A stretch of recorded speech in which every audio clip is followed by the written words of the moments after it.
mashindano ya Judo Ambassador Cup.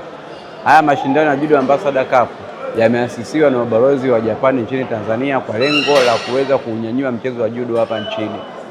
Tumia nafasi hii kumpongeza sana Mheshimiwa Balozi kwa kuweza kushirikiana na Chama cha Judo Tanzania hatimaye kutoa uwanzo la kuwa na mashindano kama haya.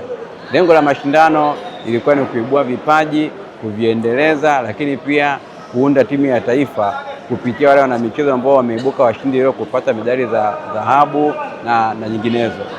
Lakini pia lengo la mashindano haya ni kutengeneza mahusiano ya kimataifa kupitia michezo mbalimbali kati ya Tanzania na Japani. Baraza la Michezo ya Taifa BMT tulikuwa tunaomba balozi nyingine hapa nchini, tunaviomba vyama vingine vya michezo hapa nchini washirikiane na hizi balozi kwa ajili ya kuweza kuibeba michezo fulani ambayo kwa namna moja au nyingine kihistoria imeasisiwa na mataifa ambayo wao ndio wamekuwa mabalozi hapa nchini. Ukifuatilia historia vizuri utagundua kwamba mchezo wa judo ni moja ya mchezo ambao imeanzia katika nchi ya Japani. Ukifuatilia netball utagundua hivyo hivyo. Ukifuatilia kwenye ngumi utajua hivyo hivyo. Ukifuatilia na michezo mingine. Kwa hiyo tujaribu kuangalia mchezo huu asili yake ni nchi gani, ili tushirikiane na mabalozi wa zile nchi kwa ajili ya kuendeleza huo mchezo kwa manufaa ya Tanzania.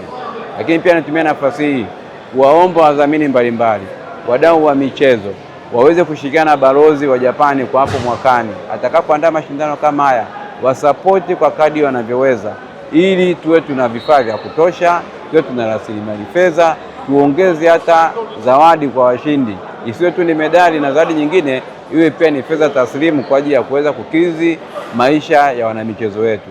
Lakini pia natumia nafasi kuomba wazazi wasiache kuwashawishi vijana wao waendelee kushiriki mchezo wa judo. Mchezo wa judo ni mchezo mzuri, ni mchezo ambao unafahamika kimataifa na inaweza ikawa ni sosi ya ajira, lakini pia ni chanzo cha kipato kwa watoto wao. Baraza la Michezo ya Taifa BMT tunaahidi Chama cha Judo Tanzania tutaendelea kushirikiana nao pamoja na ubalozi wa Japani kuhakikisha kwamba mchezo wa judo unaenea kote nchini na kuweza kufanya vizuri katika mashindano ya kitaifa na kimataifa.